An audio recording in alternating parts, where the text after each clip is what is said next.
Muito bom dia, cá estamos nós nos Ansas novamente, desta vez com um tema diferente e para lembrar de um espaço que fez história na nossa zona, mais propriamente em Caminha. O Insua Clube foi realmente uma lufada de ar fresco nos anos 60, tanto quanto me lembro.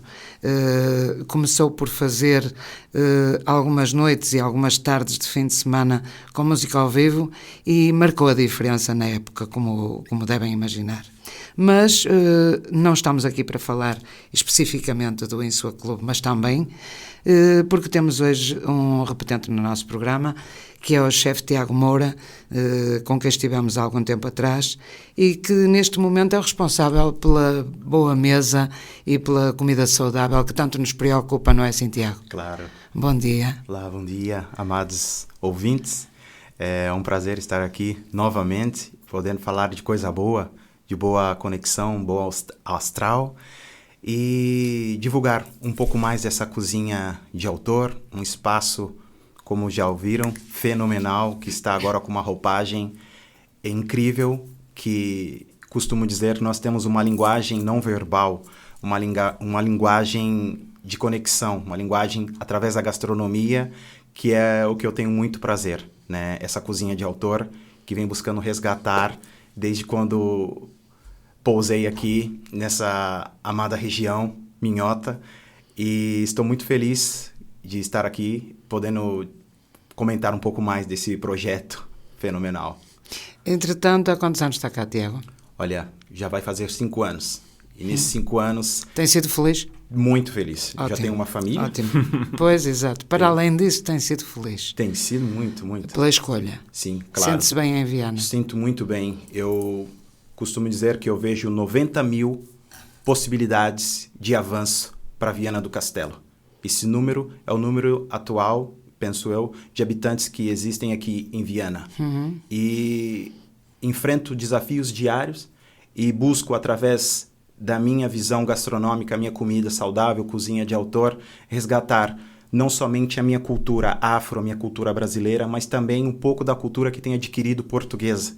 E por que não fazer isso nesse espaço que me foi cedido, que apareceu para mim, chamado Insua, não é? E tem sido momentos felizes. Esse é o nosso objetivo, causar boas impressões a todos que possam estar ali. E fazer os outros felizes também, através do estômago. Através do estômago, sim, do claro. Do estômago, dos olhos, da do nariz, música. enfim, não é? Dos ouvidos, todos os sentidos. Sendo a cozinha um ato de amor, o que é que faz com as receitas portuguesas, diga-me? Olha, é incrível. Entre todas que eu já criei lá, que todas foram criadas por mim, de raiz, do zero, não existe em nenhum restaurante na região pratos iguais ao que existem ali no Insua. Até ontem, pelo menos. Até ontem, sim. A gente nunca sabe. Sim, eu resgatei desde o início, quando me foi proposta essa oportunidade, buscar abraçar todos os fornecedores a no mínimo 50 quilômetros de distância, quintas que estavam abandonadas, produtores pequenos que não tinham ali espaço para fornecer os seus produtos para os restaurantes. Tem um amigo que tem uma quinta, chama Laugarás, que tem os melhores legumes de sempre. E eu tenho ali pratos que, um exemplo, a moqueca de tamboril. É um prato muito típico da África, que também foi levado para a região do Brasil, na Bahia. Uhum. E resgatei com um peixe nosso aqui, que é o tamboril, que somente usado em... Macio, tenrinho, e ele aguenta caldos, ele aguenta a temperatura e não se desmancha na boca, que é o mais importante. E trouxe para lá, no espaço, essa moqueca de tamboril, que é o nosso prato chefe. É o nosso que vai ganhando dimensões na região toda. Pessoas que já saíram de Lisboa, do Porto, para provar essa moqueca. E fico impressionado, porque às vezes já puderam experimentar no Brasil, que é a fonte ali da Bahia, da moqueca, e falam, eu tenho é muito forte, é pesada para comer à noite. E quando experimentam ali, falam, uau, não tem nada a ver. É leve, porque eu utilizo... a essência do prato é ter um bom azeite de palma, óleo de palma, mas é um QB. Eu não preciso exagerar. Ele está lá presente, mas é o ponto, né? Assim, QB. É o Com suficiente. conta, peso e medida, não é? É o suficiente para sentir o sabor, ter leveza. O prato não precisa ser pesado, ele precisa ter leveza e você conseguir buscar os sabores presentes ali naquele prato. Muito bem. Esta é uma das opções, mas tem muitas mais. Tem claro. muitas mais. Comida portuguesa. Olha, eu utilizo o nosso bacalhau, mas também de uma reinterpretação faço bacalhau confitado com vatapá. E às vezes as pessoas, o que é vatapá? O que é vatapá? E explico para as pessoas que vêm e não conhecem o que é vatapá, porque também não tem obrigação de conhecer, que é um prato muito específico de África e Bahia, novamente. Mas quando eu descrevo o prato, nós acabamos percebendo que é parecido com a nossa sorda, porque o vatapá sim. feito à base de pão, demolhado em leite de coco, bate-se com pimentos, também azeites de palma e levo para a panela. Ele vai engrossar como se fosse a nossa sorda, vira um Muito purê. bem. Faço a base, faço com o nosso bacalhau confitado e também utilizo camarão salgado, que não tem aqui, mas desenvolvi uma técnica de desidratação onde eu coloco também o bacalhau, o camarão desidratado ali. Muito e é um bem. prato fenomenal. O nosso bacalhau, a nossa tradição de consumo de bacalhau, mas de uma forma diferente. A questão da comida e da cozinha, nos vários povos, penso que no Brasil se passará o mesmo, até porque tem um mundo de opções e de escolha e de questões para resolver que são fáceis de resolver devido à facilidade com que há produtos nesses sítios. Eu falo no Brasil, em Angola, Moçambique, Portugal, Sim. porque não, é a mesma coisa. Todas estas comidas de que falamos da cozinha portuguesa são comidas de subsistência, de certa maneira. Falou aí na açorda. A açorda é um aproveitamento do pão velho, sim. Isto é, do pão do dia anterior ou de há 2 dias, para fazer um prato. Isto tudo foram requisitos que se alimentaram durante a vida das pessoas para dar condições de alimentação capazes, muitas vezes aos filhos, com algumas dificuldades. Temos a açorda, temos o caldo de farinha, que já ouviu falar, com certeza. Isso eram tudo coisas que alimentavam, mas também engordavam, que era interessante que as pessoas engordassem. No Brasil passa-se o mesmo, ou em África? Exatamente, passa. Nós temos uma política, né, nesse sentido da área da alimentação, onde certos alimentos, a farinha do Brasil é super enriquecida com ferro, com outros tipos de nutrientes, justamente para trazer essa substância para as pessoas, até na água. Gostei da palavra, né? substância. Até essa água, a água do Brasil, muitos podem dizer, mas a qualidade, não. Existe ali uma preocupação, uma tecnologia envolvida, até mesmo na água, porque é o que mais se consome no mundo e ali no Brasil, né? São milhões de habitantes. Então, a água, ela também, como é barata, é uma coisa acessível a todos, tem que ter ali por dentro... Enquanto, não é? Por enquanto. Enquanto essa escassez que está próxima aí, né? Que não podemos fechar os olhos para isso, é a preocupação, né? Vemos aí... Felizmente, agora a coisa parece que está calma. Está apaziguando. Para já.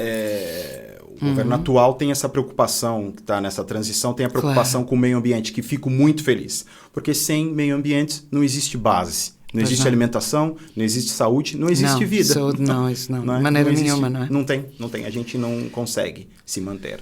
Então, o Brasil tem essa preocupação com as alimentações e tenho aqui na minha mente ainda projetos que acredito ser muito viável para a nossa região, que é um exemplo. Existe um projeto Alimente-se Bem por R$1. E por que não criar um projeto aqui Alimente-se Bem com €1? Unir instituições, restaurantes, espaços que não sabem o que vão fazer com aquele alimento e onde a gente pode trabalhar e transformar, levar sopa a todos, pães a todos. Eu acho que o conhecimento adquirido tem que ser dividido, porque isso gera produtividade. As pessoas acabam se sentindo mais valorizadas e eu posso ajudar em pequenas ações a um montante. Aquela obesidade, aquela pessoa que está desnutrida, aquela pessoa que tem uma deficiência de certos nutrientes. E quando nós podemos nos ajudar com alimentação saudável, com boas ideias, isso vai sendo erradicado a cada dia. Não é um milagre, não acontece da noite para o dia. Claro que não. Mas um passo de cada vez faz a diferença. É o que eu busco fazer todos os dias, fazer a diferença em pequenas porções. E faz muito bem.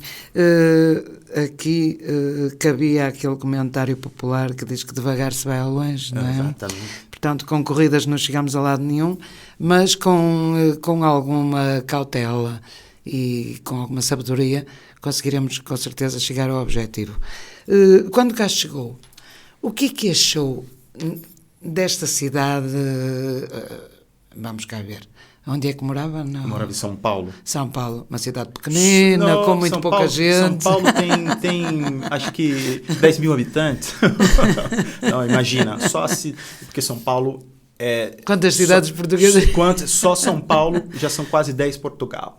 Só São Paulo, né? Sim, são uma avenida principal, que é a Avenida Paulista, que é o polo econômico do Brasil.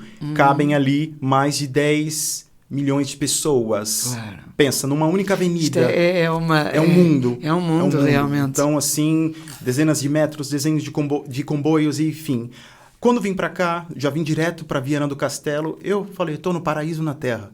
Que realmente, quando a gente dizer isso também. Quando a gente para e presta atenção, desacelera, não precisa correr para a vida, caminhando com consistência, a gente vai longe. E segurança também. E segurança. Né? Quando eu cheguei, falei, eu estou num paraíso. Porque aqui tem praia, tem rio, tem floresta, tem boa paisagem, tem tudo que a gente precisa para ter um equilíbrio físico, psicológico e mental.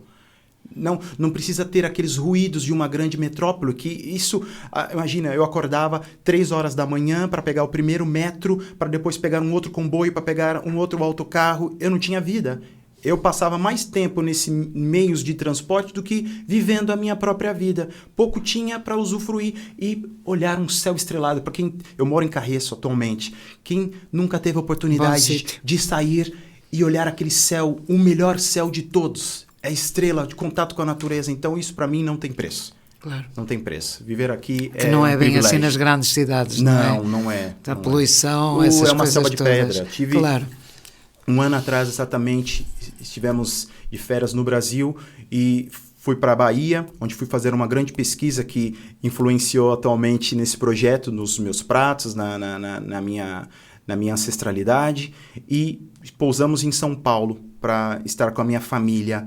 E realmente é uma selva de pedra. Nós estamos cercados por grandes edifícios, grandes construções, monumentos e tal. A parte verde está escondida. Né? Aquilo que minimizado, que precisamos mais está ali guardada. Exato. Né? Construindo cada vez mais, as pessoas cada vez mais na rua, elétrica, com pressa, aquela coisa, times money, e não tem tempo para se ouvir, não tem tempo para se conectar, e às vezes eu sou meio maluco, porque falo, eu sou intenso e sou maluco, eu sou aquele cara que fala até com as árvores. Eu às vezes falo, eu posso parar esse minuto na minha vida, encostar numa árvore e falar com ela, porque antes de eu existir ela já estava lá. Com mau tempo ou bom tempo, a natureza estava ali. Resistente. E ela nos mostra que é possível parar um pouquinho e vamos enfrentar. Devagar e sempre nós vamos avançando. Mas não, às vezes nós queremos mais e mais e mais. Claro, e quanto mais depressa, melhor. Esta questão da comida é um caso sério. As pessoas pensam que a alimentação é posta em segundo plano, mas deveria ser... uma das nossas prioridades. Exato. Em termos de qualidade. Exato. O que nós usamos para condimentar um bife, por exemplo, por vezes não lhe parece que usamos e abusamos do que temos à mão para melhorar, pensamos nós. Para além das ervas aromáticas, pouco mais deveríamos pôr num pedaço de carne? Exatamente.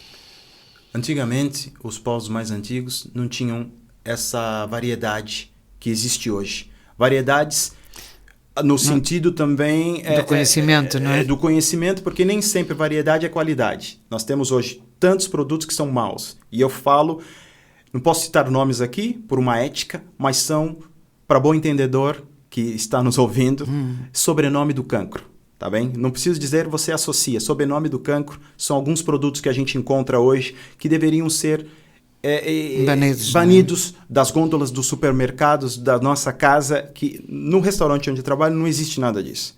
Eu uso e abuso das ervas aromáticas, de produtos que vêm da terra. Eu tenho uma horta na casa da minha sogra, Clarice, produtos biológicos e orgânicos, onde eu pego todas as minhas ervas e utilizo nos pratos, porque eu sou um responsável de levar boa saúde à mesa das pessoas. E hoje, o que acontece? Nós tentamos camuflar um sabor que é natural com produtos artificiais. Isso é um erro. Isso acontece em todos os aspectos. Não é só em carne, não é só em peixe, isso é em Sim, tudo. eu disse o bife era um exemplo. Hoje nós queremos aromatizar até a água. A água com sabor natural já não é o suficiente para nós. Nós queremos ter um saborzinho extra ali. Porque, o meu paladar agrada mais. Pois, mas a base é a água sem sabor. É aquela que nos nutre. É aquela que nos traz vida. Porque sem isso, nós não tínhamos nada. Então, eu acredito que o menos é mais com inteligência. Nós podemos usar menos e ser mais inteligentes. Porque eu posso colocar aqui, nesse espaço, N e N produtos que vai encher o espaço, mas vai esvaziar o nosso corpo. Vai nos matar lenta e lentamente, com produtos que não é a nossa origem, não faz parte de nós. É um corpo estranho que nós pagamos ainda por isso, para ter na nossa vida, não é? Para mim, isso não faz sentido. E esta ligação sem querer ferir suscetibilidades, esta ligação enorme que há ao fast food, que as pessoas param o carro, compram, levam e comem aceleradamente muitas vezes. Há eu por vezes questiono-me até que ponto é que o gosto por aquela comida é real. Porque é tudo tão rápido, a confecção, o próprio ato de comer é tão rápido que parece que as pessoas nem saboreiam o que estão a comer. Não mesmo. E depois cria-se um hábito, não é? Pois, olha, eu posso dizer com propriedade, porque sou formado em gastronomia e fiz 3 semestres de nutrição. Não terminei nutrição, mas a pouca informação que recebi, nós levamos em média 35 minutos para o cérebro receber a informação que estamos saciados. Se o cérebro leva 35 minutos para receber a informação, o que a gente entende? Que a gente precisa de, no mínimo, 35 minutos para degustar, para apreciar aquele alimento. Quando um indivíduo faz isso em 1 minuto, o que eu estou dizendo para mim? O meu cérebro nem conseguiu receber a informação. Eu estou jogando essa comida num saco vazio. É a mesma coisa, imagina aí você. Tem um saco de lixo. Você está jogando todo o lixo que você produziu de um dia, só que você não prestou atenção que aquele saco está furado. Aquele alimento está caindo tudo no chão e você não dá conta. Isso acontece quando você está no fast food. O ser humano nasceu para ser slow food. Presta atenção nessa palavra, slow food. Era o que os nossos antepassados faziam, era o que a minha avó fazia antigamente. E o que nós não fazemos hoje. É triste ver cada dia mais pontos e pontos e pontos e pontos e pontos e pontos de fast food. Fast food é bom? A pedra pode servir para você, para qualquer um de nós, mas esse sapato não serve para mim, porque sei, por conhecimento de causa, que não faz bem, né? Porque isso é comida rápida, é para ser rápido, é para te despachar, não é para você sentar, socializar, comer, apreciar os sabores, né? Você sentir ali pontos de finesse, de requinte, e falar, consigo replicar isso em casa, consigo ter um momento de família. Não, isso não é feito para isso. Nós devemos resgatar aquele momento que, ainda lembro, na minha infância, que a minha avó sentava nas nossas tardes de domingo, onde nós fazíamos o nosso almoço da família, que tinha ali 4, 5 gerações reunidas na mesa para apreciar um prato mais simples. Podia ser uma sopa, podia ser um frango assado, podia ser um cozido, mas estávamos ali apreciando com o tempo. A gente não estava com pressa de ter um telemóvel, que naquela altura nem tinha um telemóvel. Mal tinha uma TV que era preto e branco na altura, né? Mas nós não estávamos ligados a isso, nós ouvíamos uma boa música, nós apreciamos a conversa. Hoje, nós não temos mais esse momento. Nós temos, às vezes, que marcar numa agenda para ter uma conversa como essa. Você é um privilegiado se está ouvindo essa conversa porque você teve um tempo, você se permitiu ter um tempo para ouvir uma conversa boa que vai agregar valor para você. Então, não desperdice esse minuto, que é importante, porque a gente não sabe. A nossa vida é isso. É um clique. É verdade. é menos de Cada um vez minuto. mais. Cada vez mais. Cada vez mais. Corre-se por tudo. Sim. E atrás de nada, muitas Atrás das de nada, vezes, não é? atrás de nada. Mas essa questão da comida, da ligação familiar, da junção de gerações, isso já era, não é? Já. O Natal ainda consegue reunir as pessoas, alguns na Páscoa, nestas datas As assim datas mais... que já são assim, Sim. também já são exploradas, né, por uma rede aí, claro. E as pessoas se sentem comovidas pelo momento, e é uma coisa importante que você mencionou aqui na nossa conversa, o momento da família, e eu tenho esse momento lá, no INSO. Nós conseguimos resgatar, nós temos o nosso almoço de domingo, que é o almoço da família. Onde teve um domingo que foi o melhor domingo de todos, que o restaurante estava cheio de famílias. Nós fazemos ali, o nosso almoço é um assado de domingo, onde só tinha família. Tinha ali 4, 5 gerações de familiares com suas crianças, que o espaço é fenomenal, onde tem segurança, onde as crianças podem brincar. E no final ainda fizemos um workshop de conexão, onde as crianças estavam botando a mão na massa. Nós estávamos ali fazendo biscoitinhos e as crianças estavam super felizes de poder botar a mão e criar coisas para degustarem e a sua família experimentar. Então, esse espaço é o primeiro de muitos que podem surgir aí e conectar as pessoas. Porque eu tenho um filho, eu tenho uma esposa, eu tenho um pai, eu tenho uma mãe que precisa disso. Nós precisamos ter conexões. Sem dúvida. Né? Sem dúvida.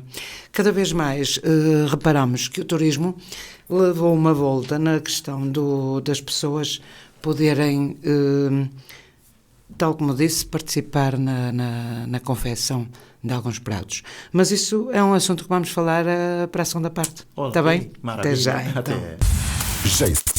FM.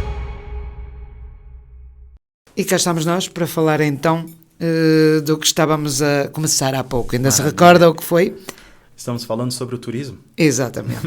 O turismo levou uma remodelação, não sei se será assim uma atualização, não sei, em que as pessoas gostam de vir participar na vida do local e levar uma imagem do nosso país mais real, mais profunda e ainda por cima pagam para isso. Pagam para isso.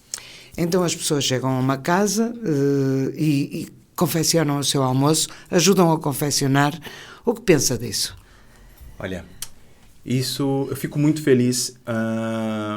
Falo muito de conexão, que nada mais que é uma verdade que todas as pessoas que vêm para cá, para a nossa cidade, para o nosso país, vêm para se conectar de uma forma ou de outra. Ou através da gastronomia, ou através da música, através do artesanato, da cultura, enfim. Tem muitas formas de conexão.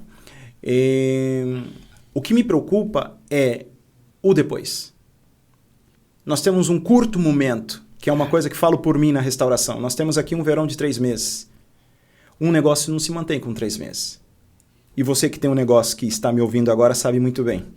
Né? Claro. Isso também serve para mim, que nós temos aqui um momento, um pico das festividades que atraímos aqui mais de 1 milhão de pessoas para as nossas festividades. E depois, estamos aqui, as moscas. Nós conseguimos ouvir os sons das gaivotas da rua, porque não há pessoas.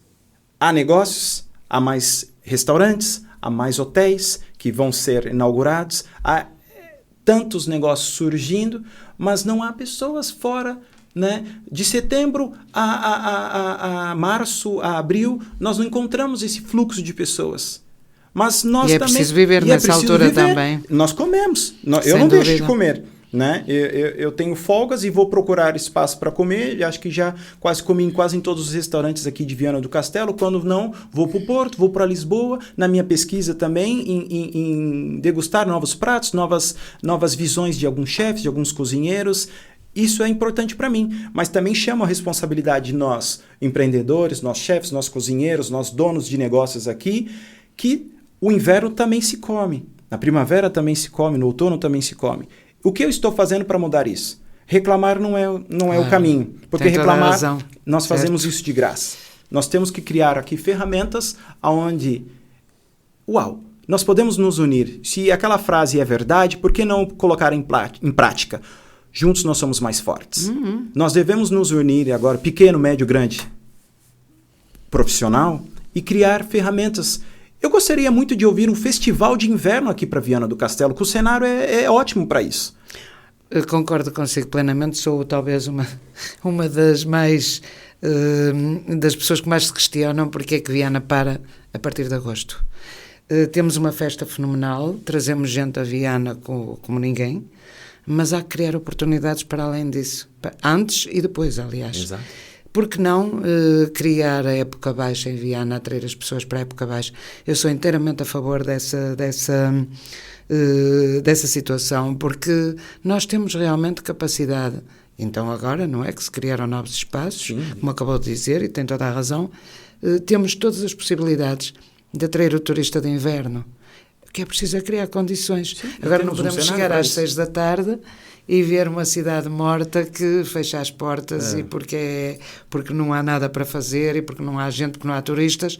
Não, temos de contar com quem cá está e com quem cá vive, e não só, e com as pessoas que vêm das outras cidades, porque se nós criarmos polos de atração, de certeza que vamos ter quem nos acompanhe. Sim, passa a palavra. Exatamente, isto não é só na gastronomia, é em vários aspectos, como por exemplo, não há nada mais deprimente do que à noite querer ir a um bar, ou está o único ou os únicos que há estão muito cheios e não se pode entrar, ou então não há mesmo, não Exato. é?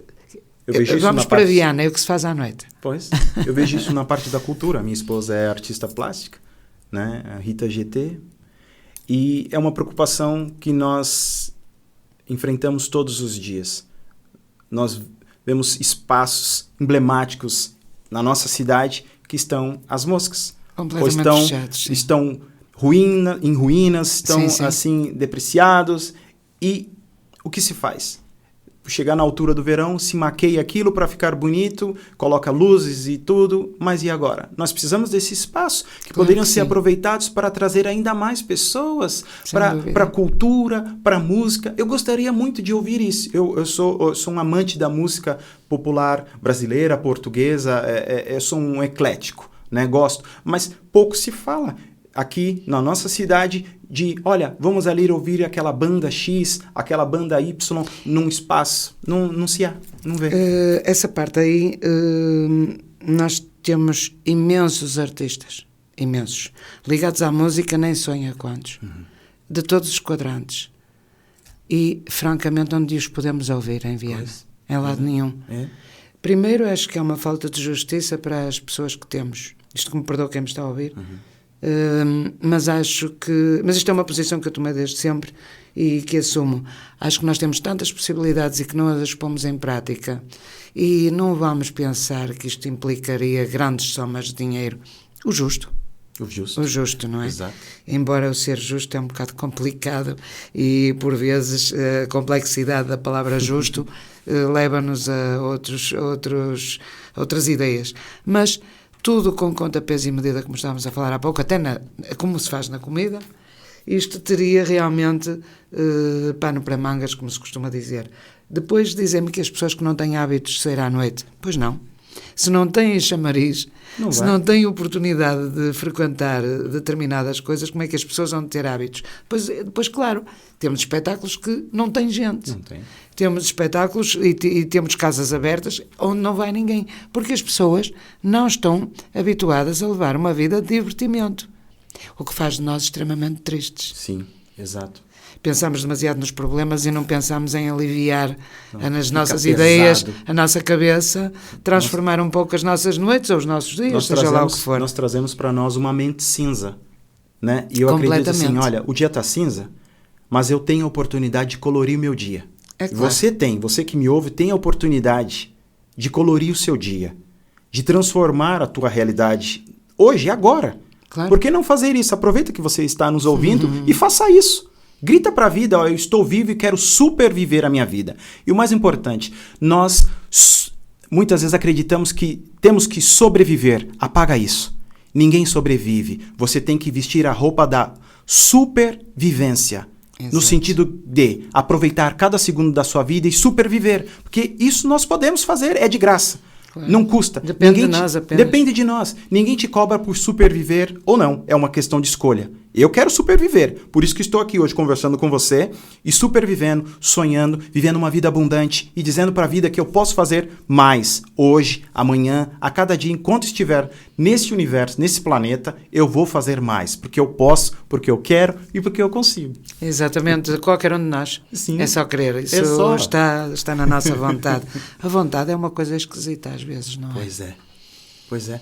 A vontade, eu tenho vontade de muitas coisas.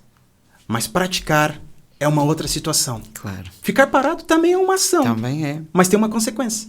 Pois tem. Não é? Ambas têm consequências. Tem. Tudo na vida. Até às vezes as pessoas falam, mas o comer saudável eu só engordo. Olha, se você comer muito saudável, você também vai engordar. Não tem como. Se você come um caminhão de saudável, você tem que queimar 2 caminhões. Não adianta, eu como saudável e engordo na mesa. Não, você tem que ter equilíbrio. Isso é como tudo na vida. Claro. Equilíbrio. Né? Equilíbrio nas porções, equilíbrio no que se fala, equilíbrio no que se veste. Temos que, assim, a vida é um equilíbrio. Não tem como ter esse desequilíbrio, esse desbalanço ali da vida. Senão a gente pende para um lado, a gente fica manco e vai ficando pesado. A vida foi feita para ser leve. Só é pesada porque deixamos cargas. Né? Eu costumo dizer que não levar carroças dos outros. A gente já tem a nossa própria. Já tem a nossa, já tem a nossa. Já chega. Vamos levar a nossa e com equilíbrio e com leveza que a jornada vai ficando mais leve. O desafio diário vai sendo enfrentado. Eu costumo dizer que isso a gente vai comer nos bifes. Não queira comer o boi inteiro, porque vai te dar uma má indigestão. Come ele aos bifinhos, um naquinho por naquinho, não é? Do tamanho da nossa mão. E a gente vai levando, olha só, deixa esse boi guardado lá e vai comendo aos poucos. É claro. Bem, nós estamos na Páscoa para indicar o bife do tamanho da mão, ainda bem, que senão era um problema. Pois. Ser criativo dá trabalho? Dá trabalho. Muito, não dá? Dá. As pessoas pensam que é fácil. Eu consigo agora, na nossa conversa, desenvolver muitos pratos. Eu tenho esse dom. E quando eu me apercebi que eu tinha esse dom, fiquei chocado, porque parecia meio louco. Mas eu consigo criar, mas dá trabalho. Eu preciso estar no meu momento zen. Eu costumo dizer que eu preciso estar no meu momento namastê, no meu momento de alegria. Por quê? Cada prato, cada sobremesa, cada bebida que eu crio é um momento de prazer, não um momento de tristeza. Então, eu, Tiago, tenho que estar muito bem comigo para poder transmitir a minha alegria através do meu prato. Porque ninguém vai naquele restaurante para provar um prato da tristeza. Você vai para provar um prato da alegria. E eu fico muito feliz em ouvir dezenas de pessoas que falam, uau, eu tinha uma impressão desse prato. Eu posso citar um exemplo. Teve um senhor que foi comer uma moqueca. Eu fiz uma moqueca de peixe, que não foi a moqueca de tamboril, e utilizei uma pescada. E esse senhor falou, olha, eu não sei, chefe, o que você fez naquela pescada, e eu detesto pescada, mas você conseguiu tirar o melhor sabor dela que eu comi e adorei. Mas não como pescada. Pois, lá está, não é? Pois, isso faz-me lembrar que eu também há dias não sou grande amante de favas. Nada. E comi uns sonhos de fava, que foram das coisas mais deliciosas que eu comi na minha vida. Olha. E não sabe a fava, felizmente para mim, não é? Olha. E para a pessoa que faz os sonhos. Mas foi muito interessante porque eu nunca tinha comido nada do género e já estou como esse senhor também, não gosto de favas, mas adorei os sonhos. Principalmente porque não tinha também aquele sabor intenso. Sim. Que fazem muito bem, tem ferro, etc. Adaptou-se bem aos nossos produtos. Sim, eu adoro. Aqueles que não conhecia. Olha, tem muita coisa parecida com o meu país, não é? O Brasil. E às vezes só trocam os nomes. Por exemplo, a couve-coração é muito conhecida como repolho no Brasil. Só muda o formato, porque a nossa couve-coração tem realmente um formato de um coração. Mas a textura e o sabor é idêntico ao repolho redondo do Brasil. Né? Nós também chamamos repolho. Também chamamos repolho. Repolho mais arredondado. Mais arredondado. Sim. E, olha, me adaptei, adoro. Eu adoro comer um rancho, uma feijoada transmontana, uma feijoada portuguesa. Eu adoro, assim, eu, Tiago, gosto muito dos pratos rústicos, aqueles pratos de conforto que muitas das vezes não são esteticamente os melhores, são mais bonitos, né? Na montagem num prato, que esses pratos têm um desafio para ser bem montado, e realmente, às vezes é num tacho, numa panela, para compor ali, são muito caldosos, mas que tem um sabor. Eu tive a oportunidade, uns anos atrás, tomar uma sopa das pedras, não me recordo o local, mas é bem conhecido, que saiu nas redes sociais. Ribatejo.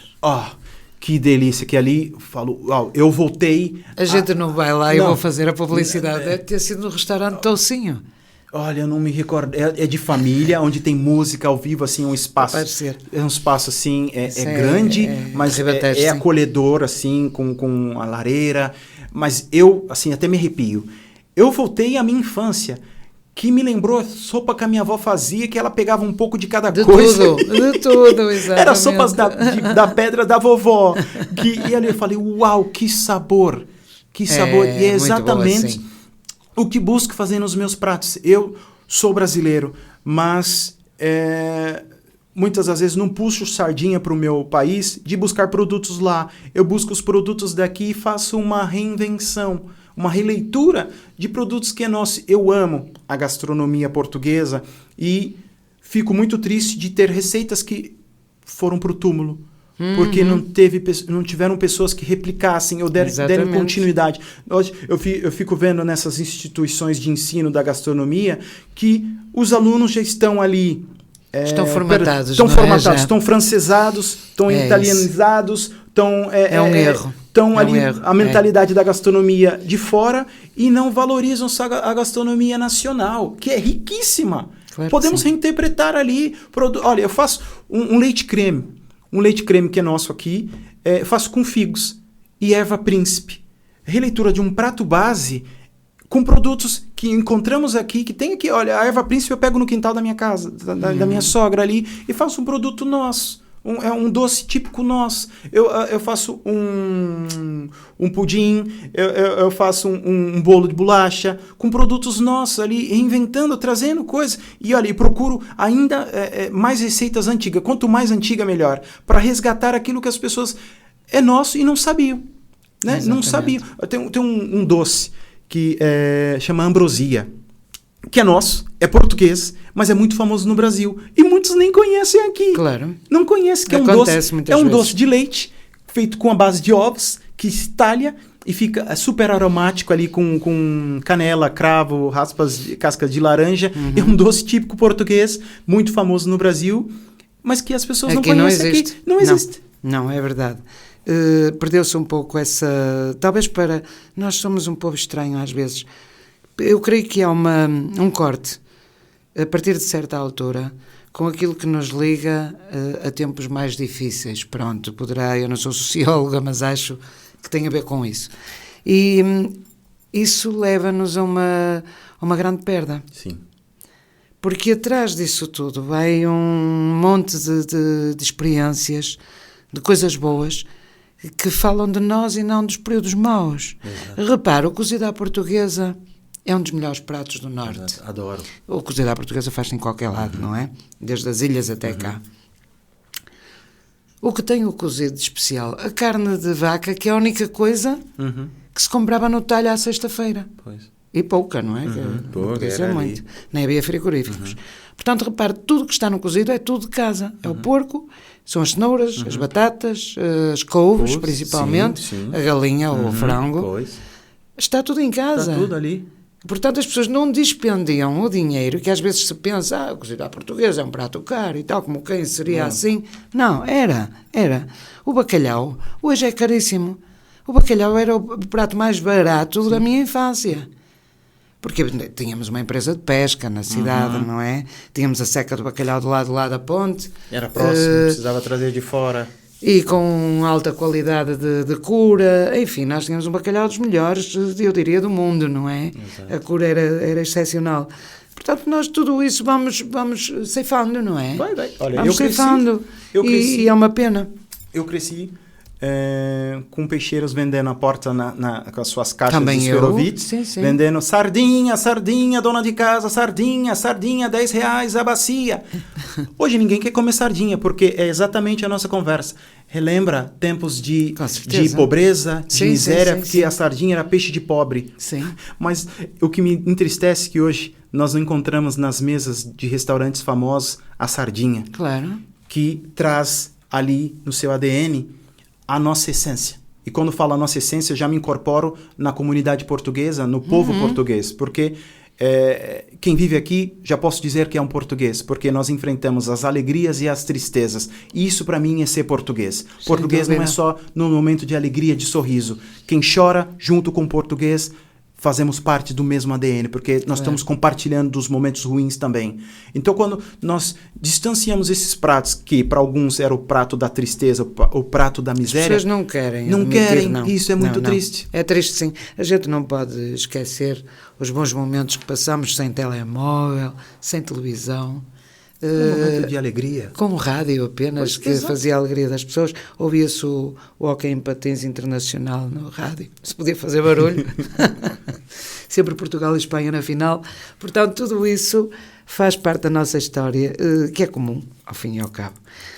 E a comida, como sempre, está lá. Até as próprias rabanadas são um aproveitamento. Adoro rabanada. Você está tocando nos pontos chaves da minha apreciação aqui, porque eu adoro. E às vezes eu pergunto nos cafés que vou nas regiões, falo, mas não fizeram rabanada? Rabanada é só no Natal. Mas pô, a gente pode fazer sempre. A gente pode fazer rabanada hoje. Aproveita. Até podemos tirar partido da forma mais simples como se faziam as rabanadas. Sim. Elas eram feitas com água e açúcar, no princípio, água, açúcar e canela. Sim. E depois passadas em ovo. Sim. E como se faz a rabanada. Não é? Lá estamos nós, os ovos eram em casa. Exato. O pão era o mais importante disso tudo. Exato. Porque não se comia pão de trigo na maior parte das casas das famílias. Era outros tipos de farinha, era mais pesado. Broa, pão de milho e de centeio. Portanto, o pão de trigo era em dias de festa, em dias especiais. O trigo era importado? Vinha da altura da Itália? Não, na altura não. Nós tínhamos o maior celeiro possível, que era no Alentejo. Era o trigo, que hoje já não somos o celeiro de Portugal, não é? O Alentejo deixou de ser. Mas está a recomeçar, vamos lá ver. E então o pão de trigo tinha de se comprar, não se fazia em casa. Portanto, a maioria das famílias não tinha pão de trigo, era por festa. Basta dizer-se que eu, na minha escola primária, quando fiz a minha escolaridade, um dos prémios, isto é incrível, um dos prémios dados aos alunos no fim do ano era uma sêmia com marmelada. E havia quem levava uma sêmia, era uma coisa deste tamanho, redondo, com uma fatia de marmelada no meio, e havia quem não comesse para levar direitinho para casa. Portanto, está tudo dito, não está? Era um troféu. O pão era realmente quase ouro. Pão da vida. Isso é muito importante. E pode ser que a gente um dia, oxalá que não recupere estes hábitos, mas há que pensar no futuro, não é? Exato. E tirar mais partido daquilo que temos, sem estragar, aproveitando tudo. E, claro que seguindo o seu conselho, é sempre fácil fazer um prato novo com coisas velhas. É sempre possível, basta querer. Se eu lhe dissesse agora para inventar um arroz de tralhas, o que faria? Olha, fazer um arroz português. Solto ou seco? Eu faria ele mais solto, mas pegava aquela couve que está pela metade, aquela cenoura que eu ralei, eu tenho um pedacinho de chouriço e eu tenho ali espinafre sobrando. Eu pegaria esse arroz sequinho, refogaria, picaria todos esses ingredientes, salteava com um bom fiozinho de azeite, um alhinho esmagado e com a salsinha da nossa horta, revirava, tá feito o nosso arroz português de tralhas que tem ali arroz de restauranté que tínhamos ali no nosso frigorífico. Somei tudo. Eu adoro arroz colorido porque tira aquela monotonia, faz bem aos olhos, é atrativo, né? Agrada e é novo. Costumo dizer, é o nosso arroz roupa velha. Exatamente. Né? Então, é um resgate do que tem ali no frigorífico. E não é desperdício. Eu costumo dizer, o aproveitamento eu faço doce até de casca de melancia. Já ouvi dizer. Ainda vou provar. Pois, é maravilhoso, que pode ser usado ali em tudo. Quer fazer um bolo e utiliza as cascas. Quer fazer uma tarte, utiliza as cascas. Tá aí a dica. Pronto, está aqui a dica, como se diz no Brasil, para uma vida saudável. Foi essa a intenção, foi trazer-lhe algumas ideias e falar do assunto, porque a comida, o nosso estômago, é fundamental para a nossa saúde mental, Exato. Quer se queira, quer não.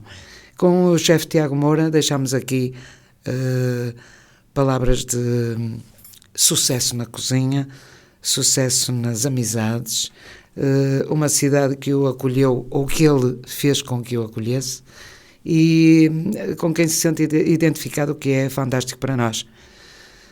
Posto isto, não sei o que lhe ia dizer, mas acho que está tudo dito, não podíamos receber uma felicitação maior. Viver no paraíso é isso mesmo, é viver em Viana do Castelo. Chefe Tiago, obrigada pelas suas palavras, pela sua experiência, e a gente espera visitá-lo um dia destes. Enquanto isso, fique bem, seja feliz. Obrigado. Como está a ser, e quanto a si já sabe, a nossa receita continua sempre na mesma, sempre a mesma todos os fins de semana. Fique connosco, sábado há mais. Bom dia. FM